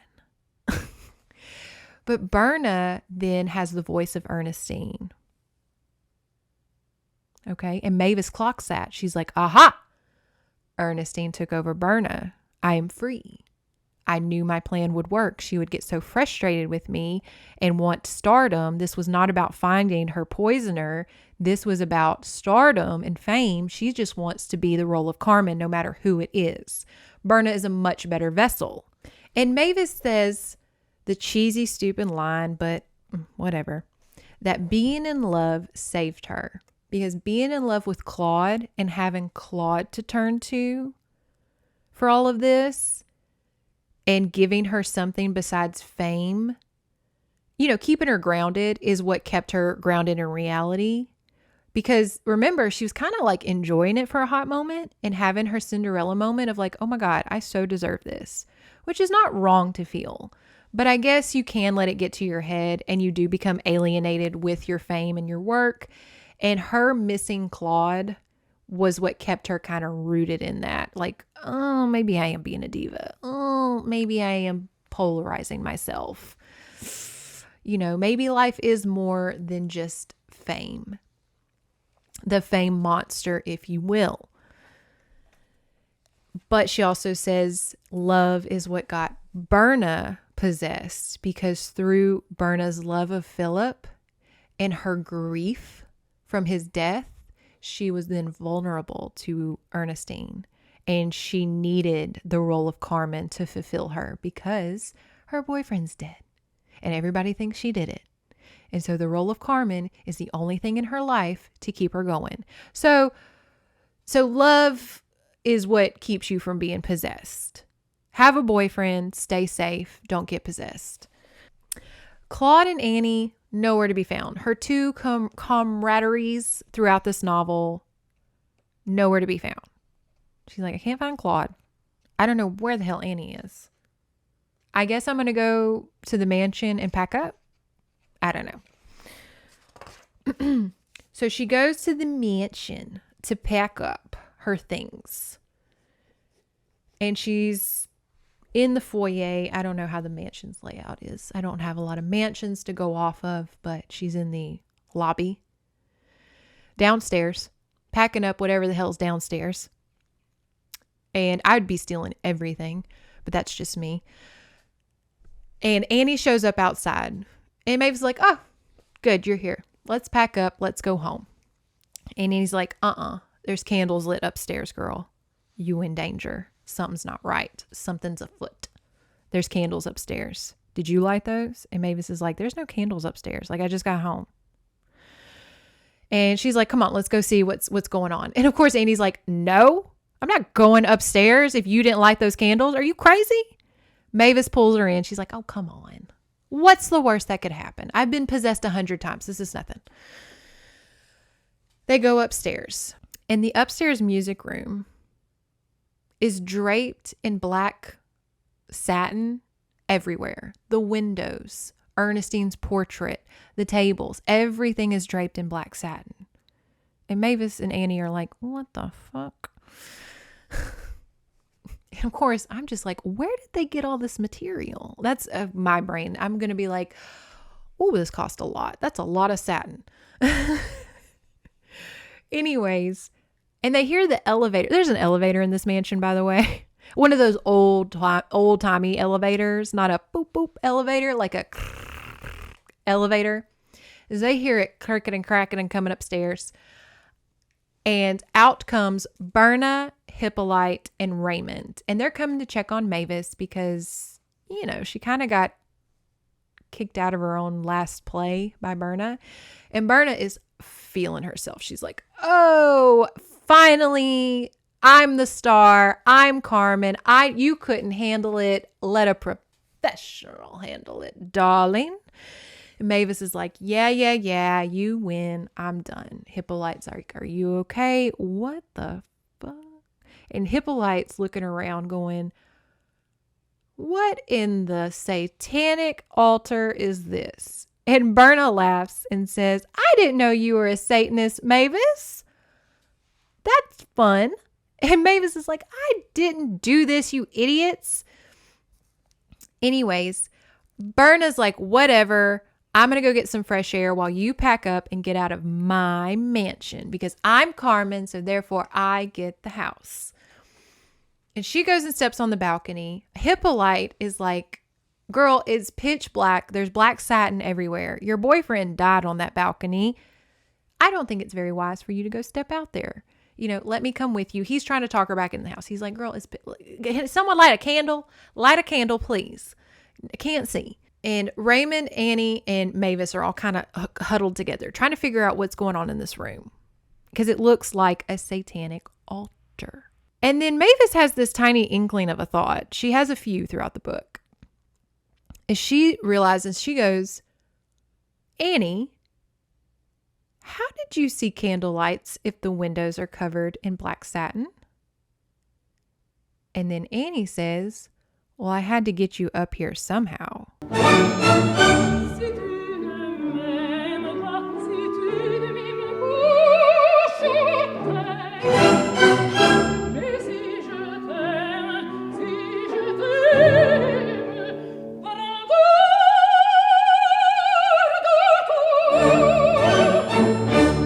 What? And it is confessed that Annie and Raymond are part of a coven that Ernestine was the head of. Witchcraft. Oh, it's not a 70s horror movie novel without witchcraft. And Hippolyte's like, I knew it was Satan. And they're just like, yes, we are here. We are a coven. We are witches. Ha ha. Hippolyte on the balcony with Berna, but it's not Berna's voice he's talking to. I'm not afraid of you. You should be. I'm going to kill you. Why? I'm going to do away with you and Adam. One of you murdered me. Did we? I kind of love how Hippolyte's like casually talking to, like he's fully acknowledging that Ernestine would be such a diva that she would possess somebody to like come after him. He's just like, of course. He's not worried at all. My spirit will know no repose until you are both dead. Even in life, you never knew repose. You were always up to some form of devilment. Apparently, you practice witchcraft. Powerful witchcraft. I ordered Berna to bring you here. She's my servant now and in a position to move in the social world, which will enable me to dispose of my enemies. Apparently you have many. 3. You, Adam, and Mavis. Stupid girl to think she could outwit me. I showed her. So you had a hand in that. I thought as much. I'm not afraid of you, Ernestine, and I'm not backing away from you. Then Berna will handle it. You know what to do, my dear. And through this coven reveal, Raymond pulls out a gun, puts it in Mavis's side. I will kill this girl. Through this, we hear a kerfuffle and all of that stuff. And Raymond's like, I'm going to go check it out. Stay here. Hippolyte shows up. Annie's like, you killed Berna. And Raymond points the gun at Mavis and is like, if you don't tell us who killed Ernestine or admit that you killed Ernestine, we'll kill Mavis. And Hippolyte's like, I know who killed Ernestine. You don't have to kill her. I'll tell you. To which the whole time I'm like, you couldn't have said that before. You couldn't have said that chapters ago. Anyways, he's like, I know who killed Mavis. It wasn't me. Because everybody's thinking Hippolyte killed Ernestine. Sorry, Ernestine. Everybody's thinking Hippolyte killed Ernestine. And he's like, it wasn't me. And Raymond's like, I will kill Mavis unless you tell us the truth. You killed Berna. Hippolyte says, didn't kill her. She attacked me. Hippolyte reveals who killed Ernestine. And at this point, you're kind of with me. Like, we obviously all know. Mavis's dad. What had happened was, through this reveal, is Mavis's dad was Jose and Carmen. He was the one guy who never gave Ernestine the attention she wanted. He treated her like a co-star, very professional. He loved Mavis's mama. Ernestine was the one guy who didn't give her attention. Again, she has everything, but it's the one guy who don't give you shit that you're going to kill for. So stupid. And so Ernestine thought that without Mavis's mom in the picture, Mavis's dad would go for her. So she poisoned Mavis's mom slowly. And Mavis's mom died a slow, painful, agonizing death. And when Ernestine was still rebuffed by Mavis's dad, you know, he was like, my wife just died. I have a daughter.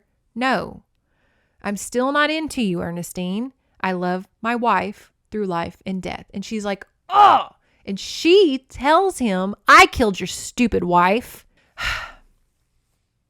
And so through an act of revenge, he poisons Ernestine.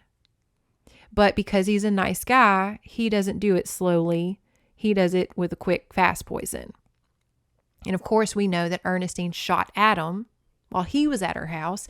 It is a level of love triangles, like, because Ernestine's at the top. And then she has a relationship with every guy in this novel outside of Claude, because he wasn't like around at the time. But Claude's dad, Hippolyte, Philip, Raymond, Mavis's dad, she has a relationship with all of them. All of them loved her, except Mavis's dad. That was the one guy who didn't. So she kills his wife. And he's like, guess what? Still not into you, you crazy bitch. And she's like, well, fine. I'm going to shoot Adam. And then she went and then Mavis's dad will like, well, I'll kill you too because you're crazy. Ugh, it's a mess. Mavis's dad admits all of this to Hippolyte because, you know, he's the director of the play. That's who you're going to confess your murder to, is your boss. Tells Hippolyte, he says, Hippolyte, I want you to raise Mavis. I'm going to go confess to the police. Please raise her as a lady. I love her. Hippolyte says, no, you will raise her. No one can raise a daughter better than her own family. You raise her. Y'all need to leave, go to California, leave the opera, never speak a word of this. And that's what happened. And that's why Mavis has no idea who Ernestine or any of these people are, even though they know her. They're just like, of course, you were raised here when you were a toddler. Oh my God. It's so much. Hippolyte confesses all of that. And out of nowhere, Ernestine's voice rings throughout the mansion. And now his daughter will pay the penalty. No one was surprised to hear Ernestine's voice. We looked around, but there was no sign of her. She will burn to death in this house, as will Hippolyte. My revenge will be complete. Raymond addressed Annie. Set the draperies afire. The bodies will be burned and no one will suspect both were shot. Don't forget Berna's lying on the ground, Hippolyte said. You pushed her over. No.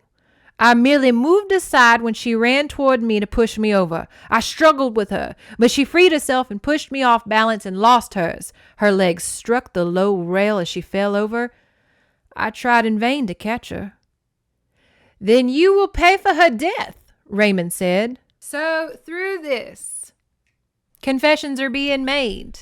Ernestine is demanding the house be put on fire. And of course it's draped in satin. And it was back in the day where this house was probably built with like what? Pine tar and asbestos. So it's probably going to light up like a damn birthday cake. And so Raymond and Annie are lighting the place up. In comes Claude and Captain Libby. Now, Claude reveals he knew it was Annie. But it doesn't matter because he's late. But he knew because he wasn't at the performance because he was digging through Annie's stuff. And he discovered in Annie's theater trunk the makeup, the wig, and the cane. So I guess Annie was she was an old lady dressing in different old lady drag, which is I guess why when she said she was going to go investigate who bought the tickets, she didn't know shit. Anyways, it's stupid. He's like, I knew it was Annie. I knew Annie was up to something. I followed her in the theater and she came up here. I saw her talking with you in the mansion. I went to go get Captain Libby because I knew something was afoot. We saw the flames, decided to come in a little earlier. Like, great timing, Claude. You really helped. Anyways, he did bring the captain. The captain has a gun. The Captain Libby and Raymond get in like a gunslinging fight. Shots are rung out. It's a really smoky. No one knows who's being shot at this moment in time. But y'all, the captain says, everybody on the elevator, we must escape. The house is burning down. The elevator? The cage, essentially, because this is those old-timey elevators, okay, pre-1920s. It's essentially a bird cage with a hand crank. Is there no staircase? Is there no staircase from the top to the bottom? It's only the elevator. I just don't know in the time of a fire, getting in the elevator is what we need to be doing. Mrs. Dalton, the other seamstress, is blocking the elevator. She's part of the coven too. They throw her aside because she's an old lady. What is she going to do? And you know, it was like a Clue campy moment of them like, the house is burning down. There's witches afoot. Shots are ringing out. And they're just like, okay, hold on. Let me unlock. I'm trying to unlock. I'm unlocking. It's unlocked. Okay, get in. Okay, everybody in. Okay, we're going to close it. Hold on. It's stuck. I'm closing. Okay, everybody in. Here we go. Crank it. We're going down. I'm cranking as fast as I can. I'm cranking. Claude, crank faster. I'm cranking. Mavis, shut up. I didn't know it was this hard. Like, it's so stupid. It's so stupid. And it's so camp. Oh, wait. Prior to this, the captain's trying to get Raymond and Annie to get in the elevator. He's trying to save everybody. And they choose to stay because they're like, we're going to burn down in Ernestine's home. It's what we want. And the captain's like, whatever. Closes the elevator. He don't give a fuck. And in a Michael Bay moment, the house explodes. It's in flames. The fire department can't save it. I'm not sure what a fire department did back then. Throw milk on it? I don't know. And Mavis and Claude are sitting there with the captain, watching their mansion burn down. Oh, Hippolyte's there. My bad. Hippolyte's there. They're all four watching it burn down. Hippolyte's just kind of giving the nuance of like, that crazy bitch. And Mavis is like, I wonder if she'll haunt me more. And through this, that's kind of the ending. Ooh, I know what you're saying. Let me read the last paragraph for you. 3 months have passed since that terrible night. Claude and I were married a month ago. We are radiantly happy, and I have turned my back on my career. I did sing once for Hippolyte in my natural voice. He was amazed that I'd even managed Carmen.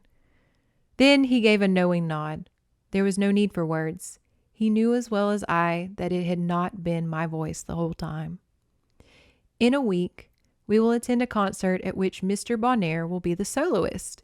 He is gifted with a rich baritone voice. Hippolyte is very excited about what he calls his latest discovery and predicts a brilliant future for the young man. Remember, that's the Ticketmaster guy. Claude and I will do all in our power to assure his success. Without him, the puzzle of the empty theater seat might never have been solved. And if it hadn't, this story would have a far different ending. So they kind of give all the credit and the climax to the ticket guy, Mr. Bonaire, because if he hadn't told Claude, like, oh, a little old lady in drag bought those tickets, and then Claude wouldn't have went and dug through Annie's stuff and found the wig, it didn't really, because Mavis was already in trouble. She was already, sometimes the way they end these novels, it's like, that's the button you want to end on. That's the button. Okay. So that is Ghost Song. Now, my thoughts and opinions. I think this would make a wonderful screenplay. I think this would make an amazing, campy 70s horror movie. The things I would clean up and change. Okay.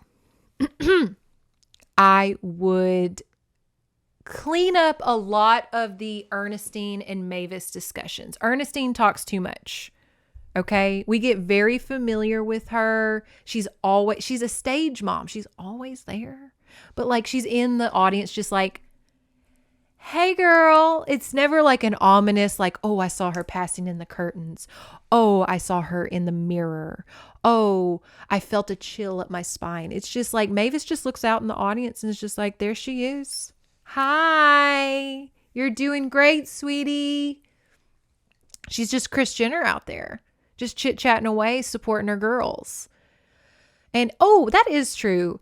Ernestine is giving Kris Jenner, because she is pitting these girls against one another for her own enjoyment and fame. The devil works hard, but Ernestine Hillary and Kris Jenner work harder, and we all know that.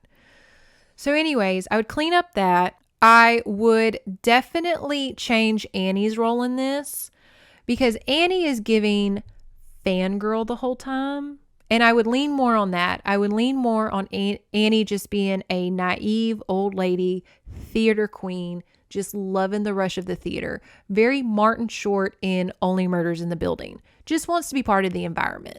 Okay? I would give that more, because she asks too many questions throughout the book. So you're kind of like, why is Annie asking so many questions? You know, you don't suspect her, but you know she's got some hand in it. I didn't suspect that she killed Ernestine because she loved Ernestine so much, but I suspected she was involved in some way, shape, or form. I would have Mavis struggle more with the fame monster, if that makes sense. I would have the Little Mermaid struggle of losing your voice and losing yourself to somebody else, because Mavis just handled this so casually throughout the book. She was never scared, or it was never mentioned that she was ever nervous, which is wild, because even if Whitney Houston has taken over my mind, body, and soul, I'm going to be a little nervous. I like that Mavis kind of experimented. I don't know. Again, it's given 70s B movie with this main character that's not really doing much, and then the best supporting roles are doing everything. Like, Berna is more involved in this than Mavis is. Berna is having a more emotional journey than Mavis. Again, BSA goes to Berna. That's the role you want. You want to be the Berna because it's going to have way more of a roller coaster of emotions, complexity. She comes from New York. She comes to New Orleans. She's promised a gig. A young thing shows up with the voice of the girl that came in your dream as well. She came in my dream too. And then you're given the supporting role. And then your boyfriend tries to kill the girl for you and then dies because the lady that's haunting the both of you kills them, and you're just drinking yourself into a stupor, and the only thing you have left is the role of Carmen. It's all you have. And so you will be willingly possessed to have that because it's the only thing keeping you alive at this moment in time. And through that possession, you yourself are then hurled over the same balcony your boyfriend was hurled over, and you die. I don't know. It's a tragic story. Again, these side characters have more of a tragedy than the stupid main characters, you know? And then, Hippolyte, he's more of this father figure. Again, John Goodman, Big Daddy energy. He needed not to tell the truth necessarily, because you want that reveal of like, Mavis, it was your daddy. But he definitely needed to have a little more inklings of he knew what was going on. Because throughout the book, he doesn't ever mention her father or oh, Ernestine had a hand in your life more than you think. She could have been your stepmom. Like, he never expanded upon any of that. So it was just really out of the blue for him to just be like, I know everything. And then, so honestly, Raymond and Annie at the very end, I'm kind of like, okay, Karen Walker and Jack McFarland, y'all have just been two kooky little sidekicks to Ernestine the whole time. So now I'm like, okay, if this movie is being cast, we need that kind of energy. Because Raymond's just given, again, like just theater kid. And so is Annie. Like, they're just little chaotic theater bugs. And turns out they're witches who worship their diva, which is fabulous. I love that witches support a diva so hard that they find a vessel for her to take the body of. Again, this is a great screenplay. This has so much potential. It just apparently was written by two people that both needed probably a third party. It's like, it took two people to write this. One person wrote it and then another person went over it and said, I'll make it better. And that's what y'all came up with. But again, my favorite bit that I would put in the screenplay is, of course, that elevator. Again, that would be perfect, of just them fuddling with the fucking birdcage elevator from like the 1910s. That would be so camp. And let me have one last bit about the milk, because it bothers me, y'all. So much milk. Why wasn't the milk? The milk needed to have a role in this. She was guzzling milk every time is she so lactose intolerant she sees ghosts when she drinks a beverage, a dairy beverage? Every time you have a milkshake, you see poltergeist. Make that into a movie. I do think it's a shame, though, that she does not, this was so traumatic for her, she does not follow any inkling of a opera career after that. She marries Claude, which is wild. They always get married after like 3 months. And it's just wild to pass that last torch, that last baton of dialogue, of plot to the ticket guy. And they're just like, if he hadn't have gave us that tip that it was an old lady in drag, things would have exactly turned out the same, because Mavis didn't know that information when she was nearly killed. Only Claude did. And like, what? He showed up with the cop and they went down in the elevator. Like, that's not that different of what could have happened. You don't think Mavis would have gotten out of that house if it lit on fire? She needed a police officer to escort her to the elevator. It just seems weird. It just seems like a weird button to put on this tale. So I would love the screenplay to be this campy 60s, 70s, Phantom of the Opera, poisoned milk, theater kids worshiping a diva, pulling her into this young vessel, this young Nepo baby of a opera star, tragic character of Berna, could be so great.